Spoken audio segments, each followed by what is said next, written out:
Okay, everyone, how are we? Good. That's slightly better than the first reaction everyone else has had, so that's good. Now, something has been underutilized today, and it is the laser that is on this thing. So if I see anyone checking the phone, falling asleep, I don't think I'm that boring, by the way, I will be sure to shine this laser at you. I don't know if my insurance covers any laser-based eye injuries, but I am willing to roll the dice for today. I've felt there's an overwhelming amount of people over the last 12 months, 18 months, starting and trying to scale coaching, consulting, education businesses. And, you know, as someone who with no business qualifications, no marketing qualifications, my only qualification is an NVQ in electrical installation, and I am no longer changing sockets, so that's not really being used very often. I think that I'll be able to give some really good teachings on this to help you guys accelerate your coaching and consulting businesses. Now, I am assuming for most of us in here, we all know the power of education. Who here would say they know the power of education? Nice, about half the room. So the rest of you, I'm going to assume, never went to school and are illiterate? Yeah? No. Okay, right. Now, we all know the power of education, whether that be coming through school, whether that be going to university, which by how I'm dressed and how I speak and the fact I've got 2 swords tattooed on the back of my head, I didn't go to university, surprisingly. But we all know the power of education. Now, who in here, be honest with me, I'm not going to vilify you, right? Who's thought about the power of education with you actually being the educator? We've got any coaches, consultants, anybody in here who's thought about this kind of stuff? Okay, like 9 people. My job is to make that a bit more like 90 by the end of this presentation. Now, inside of you guys there, I skipped 1 slide too far and already asked you if there was any coaches and consultants. And for me, I love working with coaching and consultant businesses. I am very, very fortunate now that, you know, in my first 2 years as a coach, we broke £1 million per year in annual revenue. We've done that with a pretty small team. We have had really, really rapid growth. And by the way, rapid growth comes with a little bit of growing pains in your business as well. I would love to say that this was super easy and there was no problems at all and everything went fantastic and everyone always loved every single thing that we'd done. But that's not always the case. There's been a lot of learnings in this journey over the past few years. Now, I've been able to build up pretty good organic following online. I would say that the thing I'm best at is probably marketing on platforms like Facebook and Instagram, using paid marketing strategies. That's the way I've grown my business the best. But as you can see here, it's just a little look over my social media that, you know, we have been able to do some good things in terms of community building and follower building over the past few years. Now, inside of this exact room here, and basically, I'm just trying to give you reasons why you should trust me, because if I came up to you in the street and tried to speak to you, you'd either think I was the drug taker or the drug dealer. So I'm just trying to make you guys feel a little bit more comfortable. I was nominated last year and won the Young Entrepreneur of the Year here in Scotland. And the coolest thing about that was not the fact that I won it, although obviously that felt good and I'd have been raging if I didn't. The other 4 nominees for that award were actually graduates of one of my coaching programs. So there we go. There's the power of education as an educator. I've been able to speak on stages similar to this, some slightly larger, some way, way smaller, back when I used to do events in the Premier Inn for like £2 or whatever I was charging at that time. And I've been able to do some really cool things, speaking alongside, you know, Paul, fantastic guy, great friend of mine, great mentor, Sarah Davies, amazing speaker. I've been able to do so much great stuff over the past few years. Now, I'm going to probably lean into a feeling that all of you guys have just now about, you know, coaching and consulting. When you think about course creators, just everyone shut your eyes, right? And don't touch the person beside you because it'll be weird. Shut your eyes. Imagine the typical course creator in your head just now. Are you seeing Paul's Lamborghini? Are you seeing the private jet? I've been guilty of all this stuff. I've had all the fast cars. I get it, right? Does this kind of image pop into your head? Have you seen this type of image before? I know Sam Cav is laughing. This is someone from his industry. So this kind of image pops into your head. The young, suave guy. I get the young bit and the guy bit, not so much the suave. You know, showing off the massive, huge amounts of money he has made and showing your way and how you can do that in just 10 minutes a day or less. You're thinking, wow, maybe you're like me. I'm on a building site in the pissing rain, wiring houses. It absolutely sucks. I'm going to go and do that thing. Now, you may also feel, if that's the image that you've got inside of your head, that that is how you would be perceived if you ever actually went forward and took action and created your own program.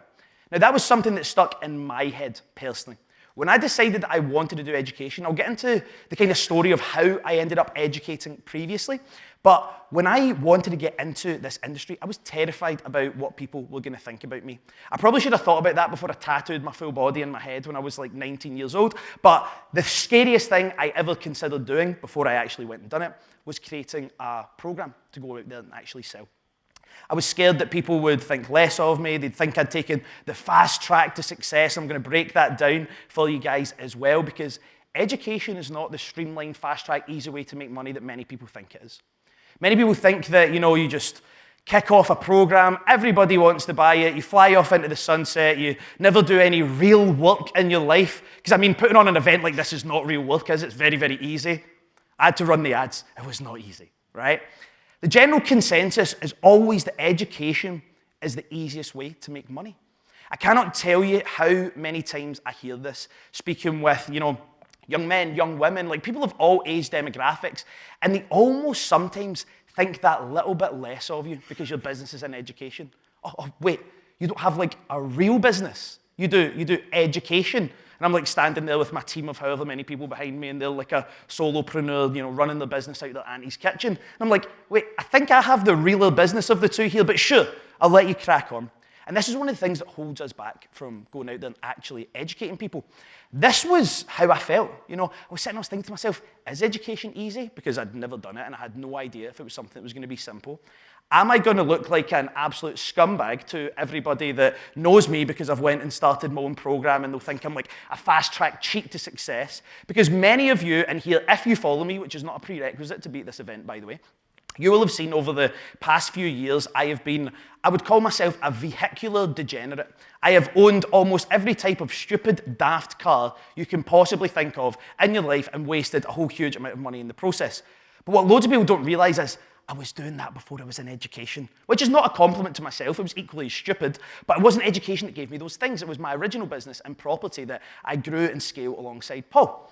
Now, I attended my first business event way back in 2018. Some of you in the room are like, way back in 2018, Richard, I'm like 50 or something. That's not way back.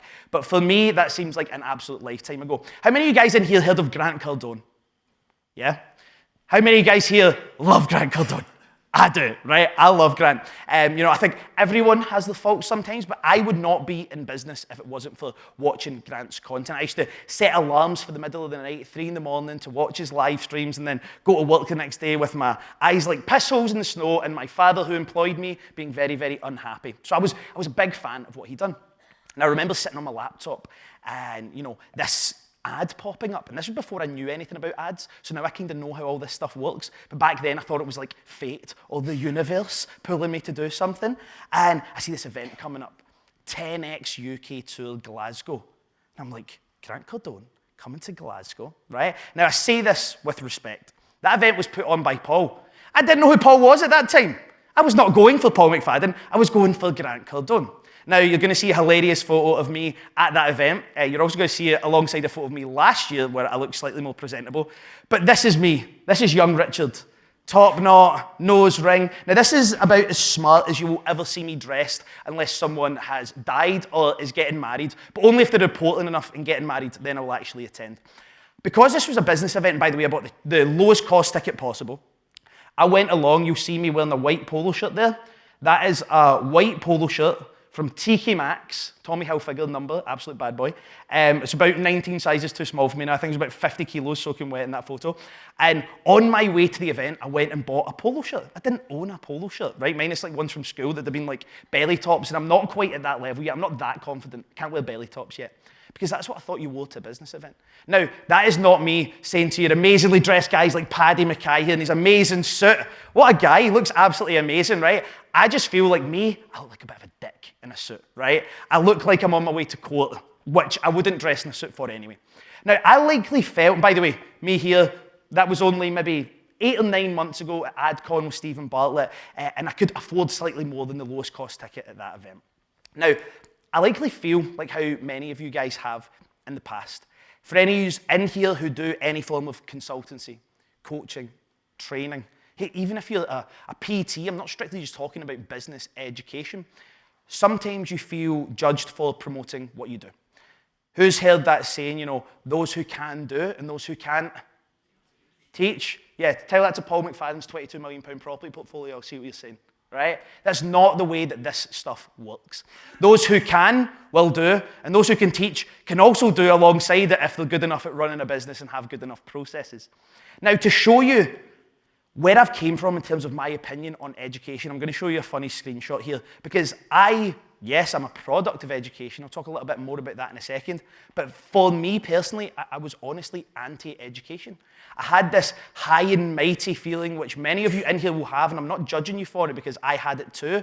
I was like, oh, I'm above doing education because my business is going to be so amazing and run like a Rolls Royce. It's going to be fantastic that I'll never consider doing education because I'm not like that. I'm not like a wee education guy who wants to launch a course and make a little bit of money. And I even made a full YouTube video about it. If you have a look down the bottom left there, says why I'll never launch a course, you're buying lies. That's me.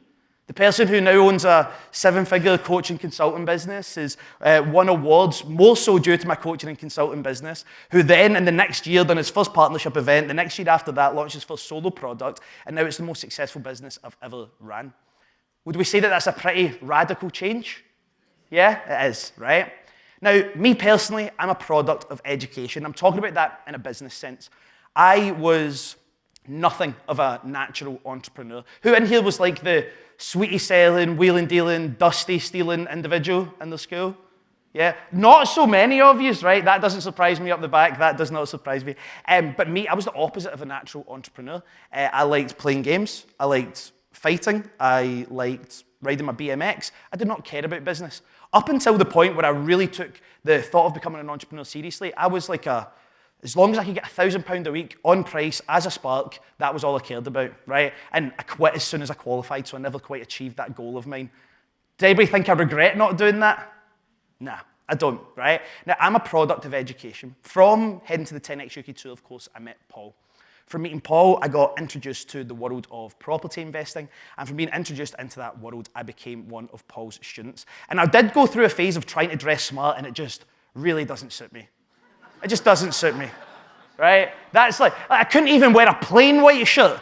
It's a Vivienne Westwood one out of where TK Maxx again, right? Tells you the budget I'm working with. By the way, I love TK Maxx. I'm wearing Primark jeans just now and one of my own jumpers that cost me £8 to make, right? So I am not criticizing TK Maxx. I love that place. This is me graduating out of the Property Protégé program that Paul has been teaching for many, many years. And this was me with a little bit more hair. And by the way, I have no hair by choice. Some of you in here, not so lucky.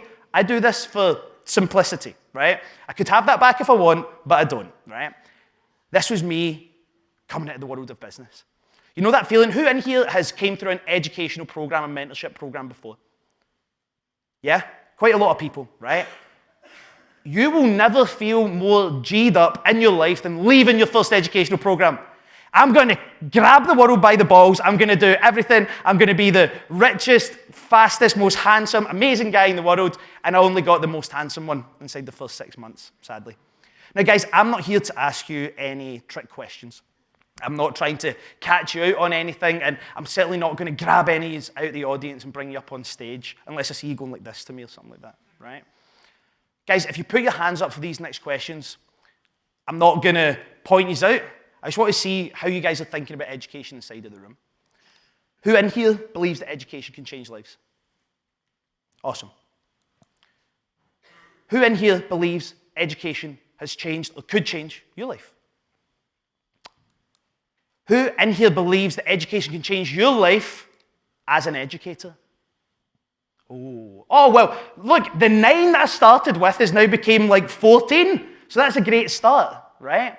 And I'm here to break down these barriers for you guys and help you understand how alongside running your main business, you can create an absolutely phenomenal coaching income inside of your organization. Now, sometimes there are barriers there for us to break down. There are pieces of your mindset holding us back. Who feels like the word mindset is sometimes said just too many times? Oh yeah, you're not able to do this thing. If you thought about changing your mindset, it's like, I've not got enough money to buy that change in mindset, unfortunately. I've been there, right? Now, understand, guys, we all have people that want to copy what we do when we become successful. Now, success means different things to different people. Understand that. My first level of success, which I think many of us aim for, is that first £10,000 a month. Who in here has been fortunate enough, and I'm not going to phone HMRC, who in here has been fortunate enough to make £10,000 in a month before? You feel like a G. I've never felt richer. The first month, quick story, the first month I ever made £10,000 in a month, right into my personal bank account because I was an absolute rocket, and I was having a Yo Sushi in Silverburn, and I was wearing a brown Alessi trackie. I think that's important to add, just to set the scene, right? And I'm sitting having my Yo Sushi, and with one of my old friends from school, and I'm kind of sitting there, and like, the most money I'd ever had in my bank account before I started a business was I had £1,007 in my bank once, because when you're a tradesman, you get paid like a couple of weeks at Christmas. So I've been paid a bunch of money. I had, a bunch, like £900 apprentice wages. I had 100 quid in the bank that took me over £1,000. I spent every penny on car parts for a Honda Civic that cost me 500 quid. I spent double on parts than I did the car, right? I've always been a vehicular degenerate, as I said. Now, I knew that I had £10,000 there, and I could feel my phone in my pocket burning a hole in my leg. I need to get rid of some of this money. I need to spend, right? And understand, guys, I'm from a very similar background to Paul. I'm from the south side of Glasgow. I'm from Pollokshields. He's from Pollock. Pollokshields does look nice, but then there was like one block of flats that looked like a Soviet gulag. That's where I lived. And I didn't grow up knowing how to manage money, right? You've seen the only people in the scheme with money were drug dealers, and that's why I own so many pairs of those Prada America's Cups, because those were the successful Ned Trainer of the early 2000s. So I love them. So I get up from Yo Sushi, I'm walking back to go to my car, and I walk past Chisholm Hunter, and a sparkle catches the corner of my eye. What is this sparkle that I must inquire about? And I went in, the first month I'd ever made £10,000, and I bought my first Rolex. That was pretty stupid, yeah? Pretty stupid. I've still got it today. I absolutely love that watch, right? But that might be your first level of success. Maybe it's 50K a year. Maybe it's replacing your income. Maybe it's 500K a million, 10 million, or more, right? But anytime we hit that level of success and people get a little sight of the success that we're having, all of a sudden everyone wants to catch up for a coffee.